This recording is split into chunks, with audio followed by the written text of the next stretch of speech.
You can't change the pain, but you can turn that pain into purpose, into power. I had this belief that if people had gone through difficult circumstances or trauma, they would turn out to be better leaders because they would learn qualities that people don't learn otherwise, like kindness, like empathy, like true understanding for another human being. It's unfortunate to go through something traumatic, but the way you come out on the other side, the way that you're changed, is actually an incredible transformation. And I wanted people to see the power in that, the power of what they went through.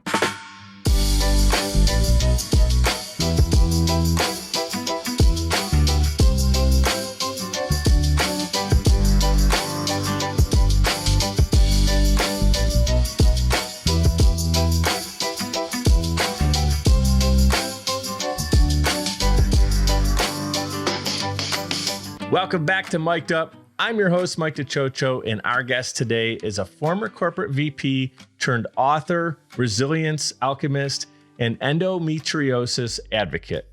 Her debut book, Invisible Pain, Unstoppable Power, was released last month in October 2025 from when we record this. Originally, she's from Moldova, and she holds degrees from UCLA and University College London, and she's spent 15 years excelling in global talent management. During the COVID pandemic, she confronted body dysmorphia, anxiety, and chronic pain, leading her to modeling and a life-changing diagnosis. Now with over 500,000 social media followers, she's a fierce advocate for body positivity, self-love, and women's health. She's been featured in Forbes and Cosmopolitan, and named top 20 empowering women by Womanpreneur. She's redefining resilience and empowerment. Welcome to the show, Katya Karlova, and she's from Moldova. That was incredible. Best intro ever. Thank you so much, Mike. Thanks for being on the show. By the way, guys, that was the first take. I didn't have to do a take two on that, so I'm very proud of myself. Perfect. I even said the name, the medical term correctly, I think. So my tongue was really like, oh, and I got through the roller coaster ride. So welcome to the show, Katya. Your website, your social media, everything is there for our audience. So when they tune into this episode, they can click through and check you out. I know you have a lot of cool things you're doing on social. 500,000, or not subscribers, but 500,000 people tuned into your different social media networks and channels. Like, that doesn't happen by accident. And I know you've grown that organically. And there's a lot of people who love what you're doing, including myself. So excited to have you on the show. I want you to walk us through the inspiration for writing your book. It's a beautiful book called Invisible Pain, Unstoppable Power. The thing is, I'm sure that was very difficult for you to write. Like, you went through this and it took you, you put time and effort into it. Can you tell us about that? I mean, when you released it in October, was there this big, deep breath that you took because there was a lot of pain? And can you share that experience with us? Yeah, you probably seeing it on my face because I have a very emotive face, I'm told, which will give you wrinkles, FYI. But I never wanted to be an author. It was never a goal of mine, nothing I ever planned on doing. My dad is an author, but it wasn't something I ever thought about for myself. I wasn't interested in it. But when I went through my battle with endometriosis and everything that I learned, for example, at least 1 in 9 women have it. Likely like 3 in 9 women have it. It's that common. So at least we're talking 200 million people around the world. Experiences. No cure. How do you first know it? Treatments. Is it just pain and then you go and your OBG like kind of walks you through it, or like how do you know you have it? I know it's painful, but what are the telling signs early on? Yeah, so it's actually one of the top 10 most painful conditions in the world. So an endo flare would be on the pain scale of a heart attack, essentially, or a kidney stone or childbirth. Wow. Well, that's like 10 out of 10 then. Yeah. Yeah. And in fact, 12 out of 10. I wasn't sure if I was going to share this, but I had an endo flare over the weekend, so I was in the hospital yesterday, so I still have My my IV gosh. sticker on. And you just learn to live with it because there's just nothing you can do. But I have them less frequently now that I've gone through like 5 surgeries. But um, so it's difficult to diagnose. Is there an That's age when it starts to creep up, or is it, is it a thing where you usually get it after your 20s? Is it could you be mm, 12 and get it? I mean, I don't know. I'm so naive, but the reason that you're on the show is so I can learn and we can really educate our yeah. audience and help people. So the reality is, and I've talked to like the leading endometriosis surgeons and collaborated with them when writing my book. And the truth is that there hasn't been enough research to prove. We know that it's genetic. There's a genetic component. So, like my mom had it, so Hmm. I had it, but I didn't know that my mom had it until I was diagnosed with it. She never talked about it. So we know that, but as far as any other like the symptoms can be such a wide array that they're most commonly missed, and women typically go through 7 to 10 years roughly before actually getting a diagnosis, just bouncing around the medical system, going to see a gastroenterologist, an endocrinologist, a psychologist, a psychiatrist, or whatever.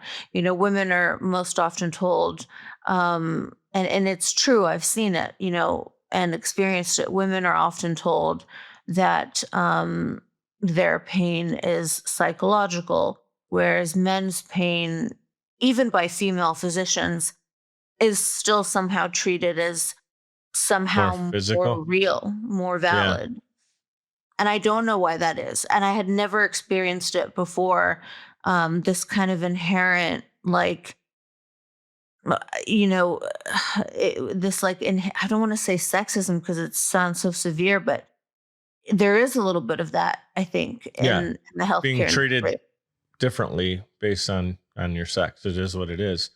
It is what And it is. right, it's like, we got to call a spade, as they say, right? So in that situation, endo, I'm sure there's different levels of it, different Four variances, like stages. Yeah. more stages. And um, so are there like episodes with it where if you have it, like you could just be a regular week and then all of a sudden you're in the office and you're just, it's almost like a cramping pain where now you're just, you got to get out of there because you need, and how do you get pain relief from that? So for everyone, it's different based on where the endometriosis lesions are. So the best way to think about endo, and it's a terrible comparison, but it's the best one to understand it, is endo works a lot like cancer, except it doesn't kill you. It'll just be Hmm. extremely painful. So endo lesions it's essentially tissue that should be inside the lining of the uterus grows outside the uterus, and it becomes inflamed, causing scar tissue, and it literally will fuse organs together. So, like, stage 4 endometriosis is the worst possible that you can get. And that's when, like, I've seen videos of this, it's horrible. Organs are literally fused together by this endometriosis tissue. And a lot of times women just didn't know. They just would be in crippling pain, and that's it. And there's no That's medicine that you can take that's going to dilute that or it's not like with cancer, there's chemo. So this, you have to have an operation and they basically cut away this extra tissue that's causing all this exterior pain. so if you have a good doctor, which is hard to find, there's very few endo specialists. If you have a good doctor, they will excise the tissue. If Mhm. you don't have a skilled doctor, they will ablate the tissue where they burn the lesions. But what they're doing is essentially they're just burning the top of it and they're leaving the tissue underneath, which is essentially still remains and still causes pain. More So pain my later. situation, I had not the best doctor my first 3 surgeries. And, I didn't have the right excision surgery to remove that tissue. However, even after getting it removed, it can come back just like cancer can. And B, it leaves you with scar tissue. So, for example, now, even though I've had excision surgery and, extensive surgery, on all of my organs, I still have central nerve sensitization because that area is so traumatized from surgeries that it processes pain differently. Like the neural pathways in my brain process pain differently. Hmm. So it's like, and I didn't believe it at first. I would tell my doctor, I'd be like, is this even real?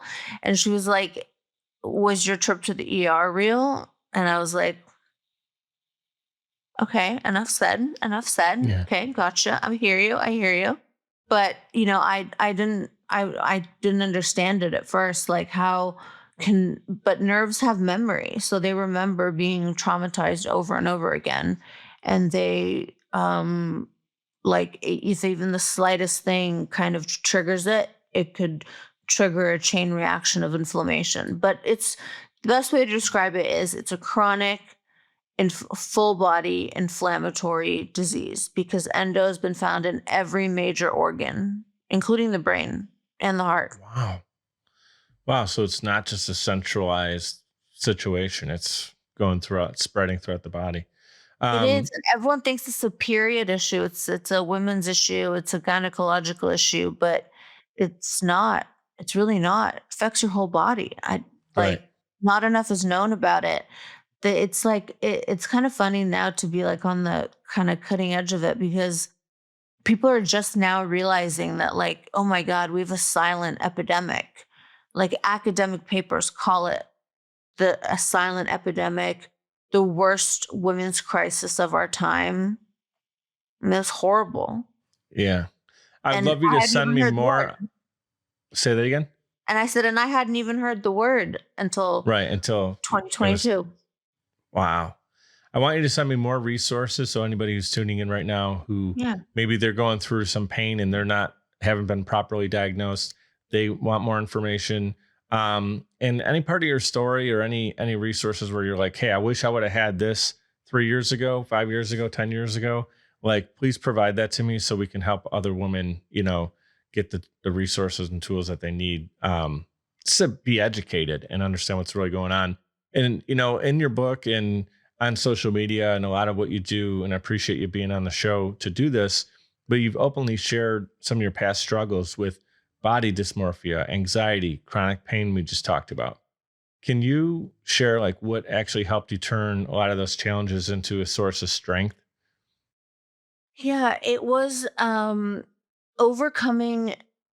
I figured out during COVID because it was the first time that I was really isolated from the world. And I think sometimes maybe that's what it takes. But I worked with a therapist one on one, doing a lot of DBT therapy, which is it's called dialectical behavioral therapy, and it's really commonly used for PTSD, trauma, um, and I'd had some trauma in my life that I think I was repressing. And working through that, I realized that my body image issues were at the core of a lot of my anxiety.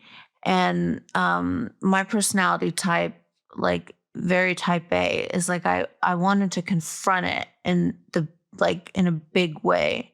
Cause I think that sometimes by confronting things, you make them small, make them insignificant because you face that thing that you're afraid of and you realize it's not that scary after all. You've just Mm. made it scary in your head. So It's I almost got like you on. defeat it and it doesn't really punch back. You're like, I got Yeah, over this. Like I mentally am stronger than this now, and it doesn't yeah. own me anymore. It Right. Like, doesn't own me anymore. So mhm. I remember I went to, a friend was like, let's just take some let's just take some shots by the beach. Just wear a bikini. And I'm like, I'm not wearing a bikini. Um, and they're like, just put on a bikini. We're going to take some shots. And if you hate them, we'll delete them. The whole thing's over. I won't bug you again. And and so we got up, we did the shoot, and I looked at the photos and I was like, is that really what I look like? And it was like, what did you think you looked like? And I was like, I don't know. And I think that was the first time that I realized like the cognitive dissonance, like reality and then like what my mind thinks is reality. And there being a really big difference there. So I got into boudoir modeling, which people think is like, it's all sexy and provocative and all of that. And it's not. The whole point is to build confidence, empowerment. People usually do boudoir shoots like before they get married or couples do it. I have a friend. Yeah. How do you say it properly? Boudoir? Boudoir. Boudoir. I have a friend, Jill, who's she ran a great photography business and did like weddings, and now she's getting more into that. And like that actually is her prime business now, because there's a lot of people who are interested in it. But 5 years ago when she started it was a little bit like, oh, what is she doing? And now it's just it's incredible. Let me use the word, maybe normal isn't the right word, but it is more accepted, I would say, once you understand what it is and what it isn't. And I hope that one day it will be much more, I guess, mainstream, because right now there's still so many people that don't understand it, and they're so quick to judge, social media platforms being one of them. They're so quick to judge, but these are photographers that are helping women or men or couples see a side of themselves that they've never seen before, and they leave feeling better in their own bodies. Like it makes a difference in your whole life, the way you show up for yourself, the way you show up for others, the way you stand up for yourself. Like it affects your confidence. Like if you don't feel good about your body, that's like step one. You don't feel good about a lot of things. If change you the don't word feel body for comfortable. self, right? Like you just said, you don't feel good about your body. Well, you don't feel good about yourself. Self You is don't. personality, And confidence, the physical, right? yeah. What you just said is huge, and hearing it from you, someone personally who's had this experience and going through, that situation or that story you were telling, where someone took a photo and you're like, is that what I really look like? I've had that experience. I wasn't in a bikini, I'll tell you that, but it was like, sometimes I take photos with my daughter and I'm like, oh, I don't want to post that one. Like my side profile, like you could see the extra 20 pounds I need to lose, whatever, and it's like you get in your own head. But something you just said that I don't want to run past, like just plow through here, is like you reclaimed your self-image. And what you're saying is a lot of women, like whether it's magazines, whether it's movies or swimsuit magazines, whatever it is, like you see these models totally done up to the highest level, whether it's makeup, whatever, and their bodies, and they have all these trainers helping them get like literally looking perfect, right? And there's this comparison to that. And in life, and unless they do one of these shoots you're talking about, where they're allowed to be the one who's sexy, they're allowed to be the one who's like working it, right? Like working the camera or feeling that way. Like, why not? Why not? Like there's natural beauty. You should be able to go and to the highest level, capture it and be proud of who you are, how you look, especially like your husband and wife. They've all seen the models and again, magazine, TV commercials, whatever it might be. But they've never seen you in that light. So why don't we get you to be that center, of attention in a positive way with your body, naturally or whatever you want to do, and spice it up however you want to spice it up. But like, I think everyone deserves that, I guess is what I'm trying to say. That. That's a good, everyone deserves that. I think. And so I'm not saying everyone wants to or will post it, the picture of them, doing the shoot like that, but everyone's as beautiful as that. Like, you don't have to be a Victoria's Secret model, right? To like be Yeah. able to have that moment. You can have that moment and share it Mhm. with whoever you want, share it with your husband or boyfriend or whatever that looks like. But like what's most important is that you claim or reclaim that yourself, is what I'm hearing from you, your Yeah. experience doing it. Yeah, Right. So like, reclaiming your body image, exactly. But it's interesting that you compared it to the Victoria's Secret show, because I grew up watching the Victoria's Secret fashion show. I grew up watching America's Next Top Model, doing all the crazy photo shoots on elephants, balancing like a yeah, pineapple, like I don't know what they're doing. Tyra shouting at them, like, good God, the trauma probably they have from being on the show. But I remember thinking, that was beautiful. And the crazy thing is, and this is going to sound really critical, and I apologize in advance to the parties this is critical of, but you look at the Victoria's Secret fashion show. Okay, they had one plus size woman, maybe two. and you're talking about Um, recently too, right? yeah, the most recent Yeah. one. One, maybe two. That's it. So I want to jump in right here. This is a good point, right? So um as a guy, I'm just gonna say candidly, I didn't have this prepared, but I'll tell you, like as a guy, that kind of growing up was the North Star of beauty, was like a Victoria's Secret model or the swimsuit magazine, what is it, Sports Sports Illustrated Illustrated, yeah. swimsuit.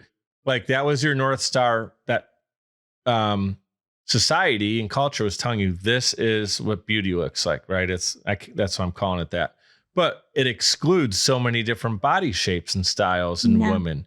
And the other thing I noticed too is like my kind of crush, if you will, growing up, was Adriana Lima, right? She's just absolutely beautiful, right? But when you see her without makeup, she's still beautiful. She's naturally beautiful, but it looks like two different people. And that's when I remember, like when I first saw the before and the after at one point, I don't remember how old I was. I was probably between 18 and maybe 25 years old, and realizing like, wow, that there is more going on here at these photo shoots than just capturing like the natural beauty of someone. And she, like I said, she is naturally beautiful too, but there is a difference between before a photo shoot and during, and what you see after, even touched up in photos and with even before AI and everything. Like Oh God, what before happens before AI. it goes to print, right? So I'm glad you said that, because now what I want to get to is the fact that a lot of these companies that are training the world and culturally what's beautiful, they're excluding, like you said, we talked off camera about curvy, right? And that's something that even, I don't know if you want to share this, but you can get into it as much as you want. Like Meta seems to be squashing algorithms with like curvy in it. And we're not talking about like pornographic stuff, right? We're just talking about Yeah. body positivity, maybe you Hmm. doing a shoot, and yeah, maybe it's not something for all ages, but it's not over the line where it can't be on social media. And now you're getting that censored. So you're getting that censored, and it's like, Victoria's Secret's not really acknowledging it. So that makes you feel kind of like an outsider. So this is the Hmm. movement that you're out here saying, like, I'm an advocate, personally, right? You're Hmm. out there and you're flaunting it in a positive way, body positivity. Can you share more about that from your perspective? Definitely. I think one of the most harmful things that Meta is doing is they're showing pictures of the Victoria's Secret fashion show, and they're showing women in, very revealing lingerie. But they're thin women. They're thin women. And then they're looking at a fashion show of another brand that is a body inclusive brand that is also doing a fashion show, but the models are real size models. So the average size, by the way, if you didn't know, the average dress size in the U.S. at least is a size 14. Mm-hmm. The average bra size Advertise. Okay. bra size is a double D. Okay. That's just the Wow. facts.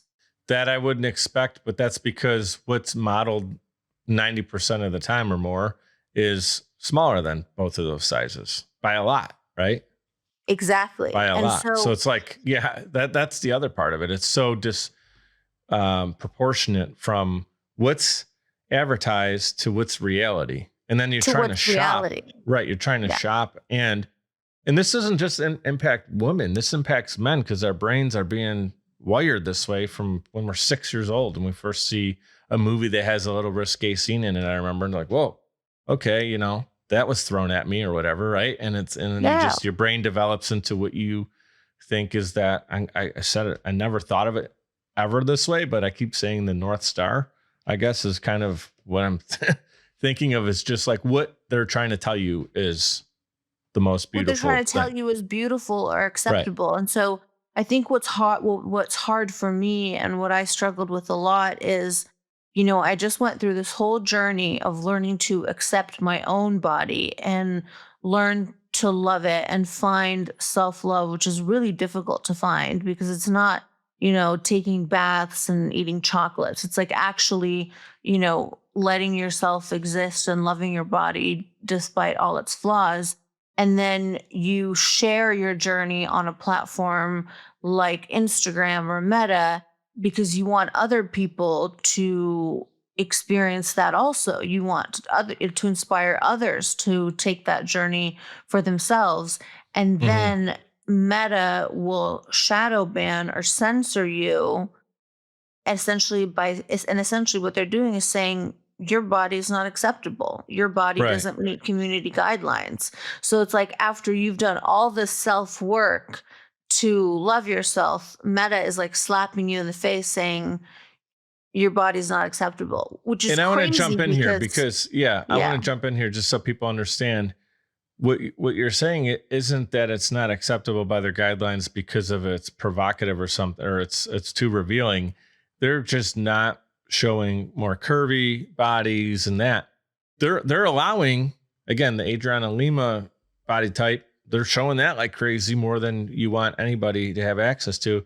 But then, someone who's doing body positivity with a more curvy body, they're like, nope, we're not showing that because we are trying to autocorrect that North Star for everybody. And we're forcing it down their throats instead of letting people maybe discover, oh, look at this beautiful woman. Like, she's more curvy. It's different than what we're used to, but that's beautiful still. Right. And so they're kind exactly. of trying to manipulate what's being shown. And it's And horrible. manipulate what is perceived as beautiful. So you can, and Yeah. I've literally seen this. There can be one model wearing the exact same lingerie, a thin model wearing it, like a thin model with a small chest, and let's say she's a size 2, absolutely okay, all over Instagram.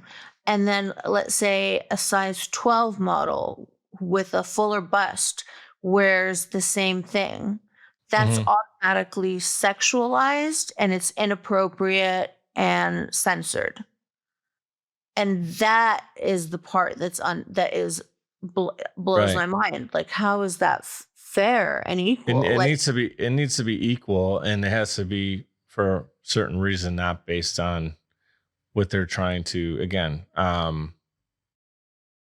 they're it's horrible to say this, but it's almost like they're trying to um continue on what's happening, like what the past is, and they're just trying to continue that and not yeah. allow anything new to come in. And it's like, well, the whole point of social media is to get new messages out and connect with new people and new ideas, and they're literally Mhm. squashing it.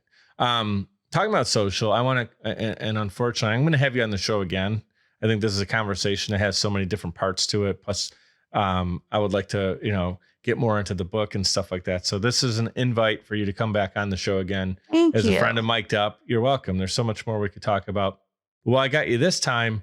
Social media, we just talked about, but I want to talk about it as a positive thing for you because it's a huge part of your story and your glow up, right? Mhm. But how do you balance the vulnerability of putting yourself out there, right? And a lot of these shoots and stuff you're doing that we talked about, you're being authentic, but you want to be authentic and it's you, but you also want to look your best. Is there a balance that you feel like maybe sometimes you're going to be a little bit more behind the scenes and not done up. And other times you're like, hey, I'm going to look my best for this shoot. How do you balance that? Would you say for a woman? Yeah, I think for me, I I always approached Instagram like I wasn't even really, I don't even know how it grew to as many followers as it did. I was just a girl trying to share my story and essentially share that like you can be smart and accomplished and educated and still want to feel sexy. That's normal. Like Hmm. you're allowed to want to feel good in your body. Self-worth and self-love is important. And then that seemed to resonate with people. But as far Imagine if as the like, algorithm showed it to more people too. and the you, algorithm you got showed to it to more, 500,000, target, you got it to 500,000 followers when the algorithm's crushing it. So and that's, it's funny. Yeah, it's funny. And then and then now now they have moments where they're like, you know, I hate you, you're banned. I've been shadow banned before for like sharing a picture of me wearing jeans. I'm kid you not. Like it's yeah, that level of severe.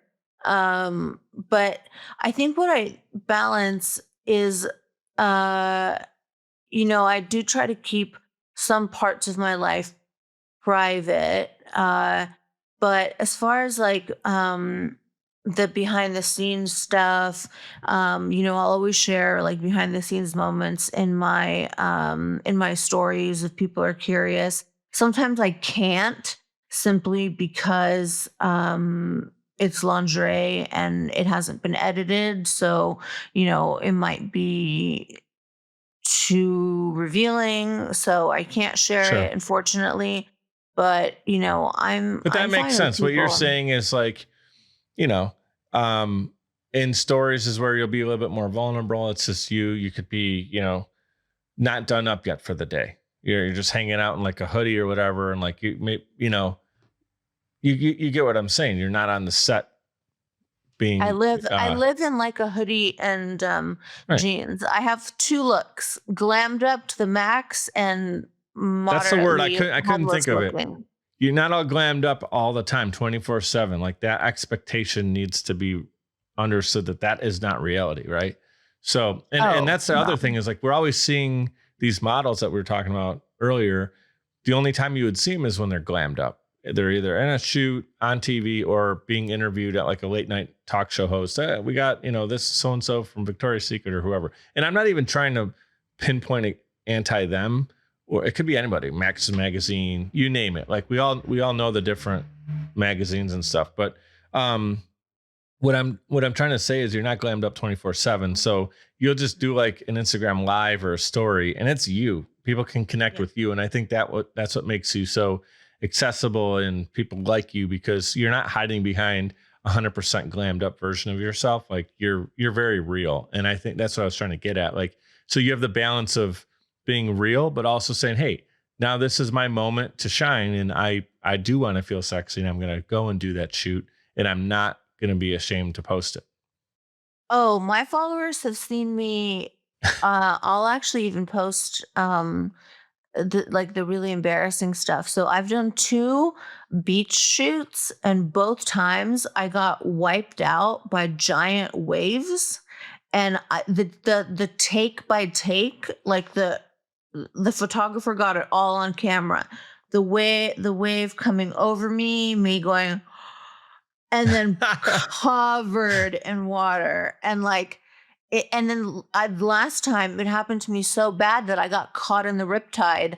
I had like a cape on wrapped around me, got caught in the surf, and I got pulled It's no under joke. Yeah. the surf in Malibu. I had to be pulled out by two big dudes. Like I sprained my ankle. Like Yeah. I It's no was like, joke. how is this happening? Like, I'm sure your but legs and your butt is all bruised up and from the under to like scratching on the yeah, ground. and so I took a video in the car on my way home and posted it, along with my pictures with me looking like a wet cat, like a sand in my hair, like all over my face. And it took me hours to get the sand out of my hair. And I'm just taking this video being like, just so you know, takes a lot of work to get these photos. Sometimes more work than imaginable. But like, I think that realness, like, I don't know, maybe it's like my sense of humor. I want people to know that I'm not just like a robot. Photograph. Yeah. Yeah. Well, here's what's awesome is everybody, one of my favorite quotes of all time is be you, everyone else is taken. So Yes. Katya, you're not saying everyone's got to be like Katya. You're saying be you. So if you want to show more of that, laugh at yourself, your undertow moment, share it. But if you feel a little funny about sharing it, then you don't have to. But like what resonates with you and your followers is the fact that you're okay to like point some fun at a situation that happened. It was a bad day, bad moment, sprained your ankle. But then you get on and like, there's a laughable moment there. And then you get back to what you're doing. So I think that is something for myself I need to be better with is like, don't always just post a podcast episode when it's edited. Like just talk about what you're doing day to day or before you even record it, who you got on. And so that's something I always think about is like my audience is always seeing like produced stuff, produced clip, and just to be who's the unproduced version of this person.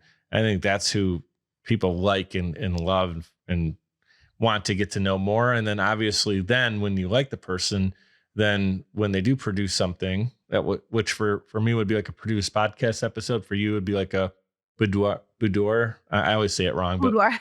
It's hard. boudoir shoot would be like your produced version of content. And so, or whatever it might be. And you're on podcast too. So it's a mix of everything. Got you for a couple more minutes. I want to talk about something that's really cool that happened to you. I teased it in the intro. Top 20 Empowering Women, incredible honor. Was that by Cosmo? Womenpreneur magazine. Or Womanpreneur. Sorry, Womanpreneur. I mentioned a couple other magazines. Womanpreneur. All right.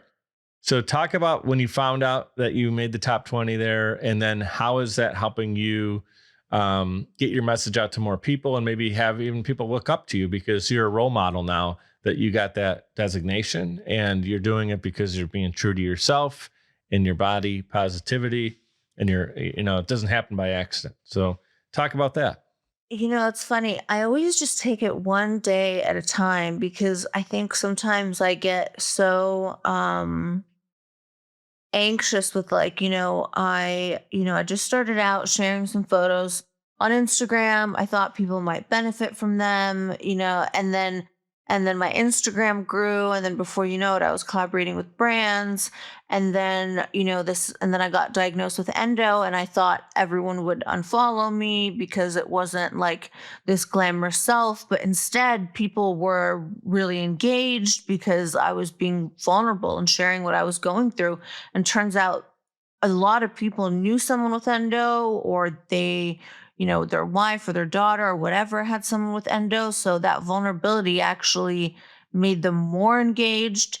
And then like the brand kind of evolved. And then, I had the chance to write a book. And I also, along with that, I founded a nonprofit for endo because I can't believe that, a common illness that just has no, effective treatments and no cure. I can't fathom that. And the only Needs thing to be something we talk more about and there's more help on the way. There's got to be something because I think about it and I'm like, I just think of like what I went through that year, 2023. I went through 5 surgeries in a year. And I lost like 40 pounds. I had to be like nursed back to health. Like it was just terrible.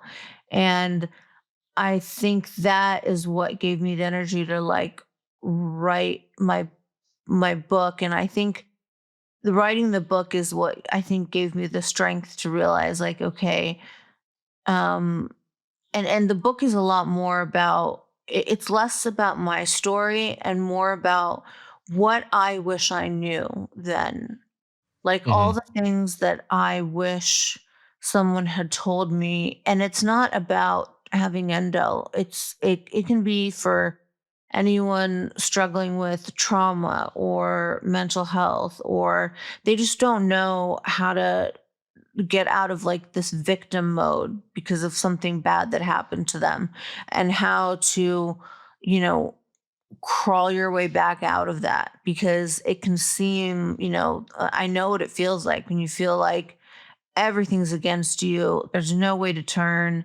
And also, if you struggle with chronic pain, like sometimes it can feel all consuming. Like there's just nothing you can do.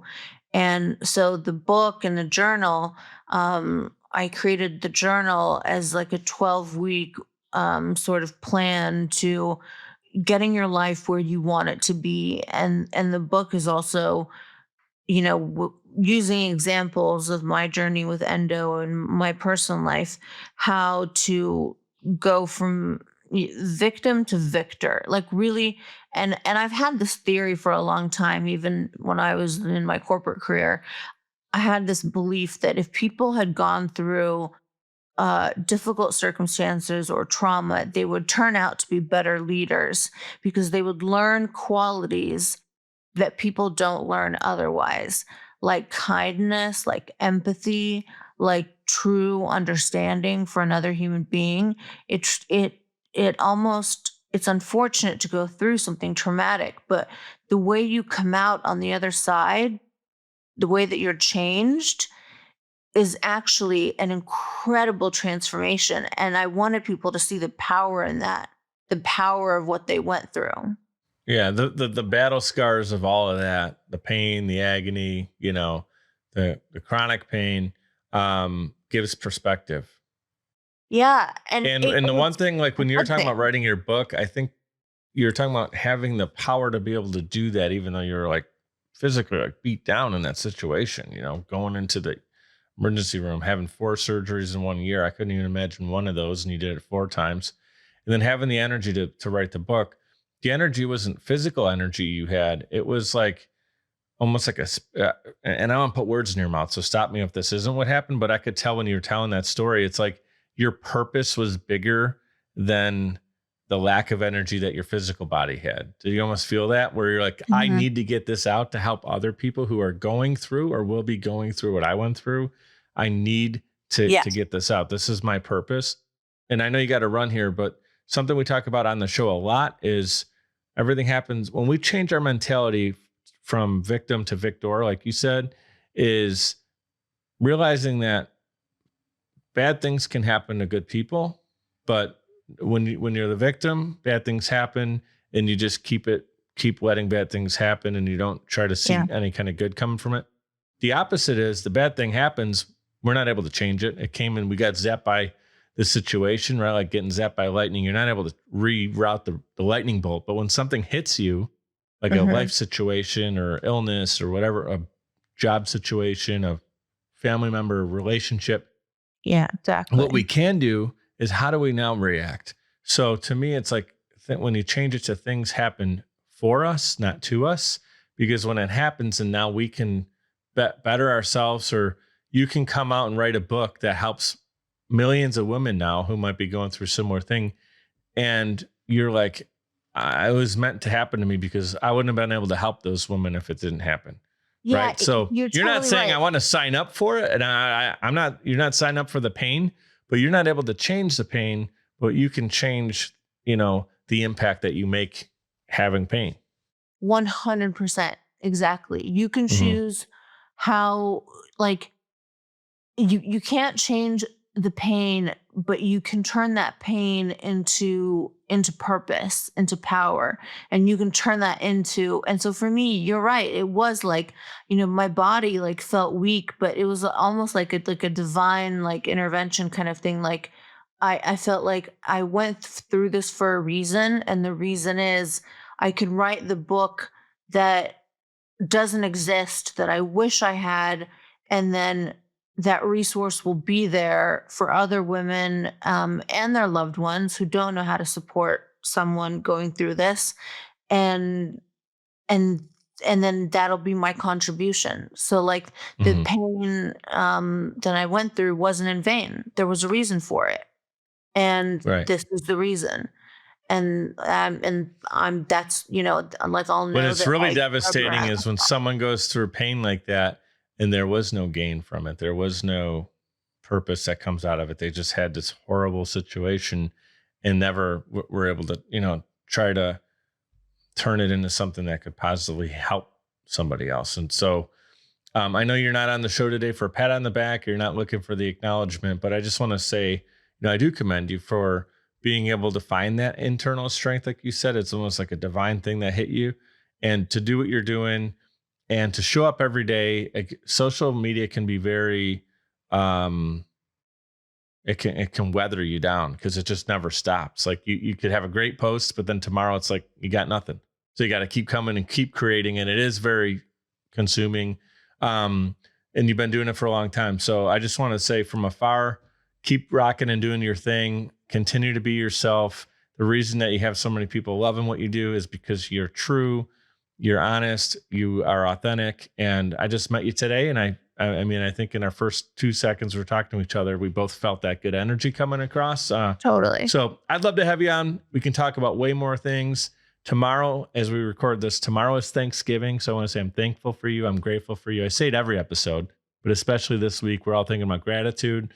And just remember to be kind to everybody in your circle, and the fact that that can become a domino effect, and continue to be great doing what you do as an advocate for curvy women, for women of all sizes, shapes, the whole deal. So really appreciate you being on the show. This is an awesome episode, something we haven't covered, but it's super important, and I'm glad we covered it today.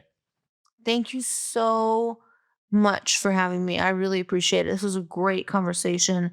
I'd love to come back. Thank you, Mike, and thank you for taking on this topic. You're raising awareness, and I know it's gonna make a difference. So thank you truly, especially on the week of Thanksgiving. I'm very grateful. Grateful for you. Thank you so much.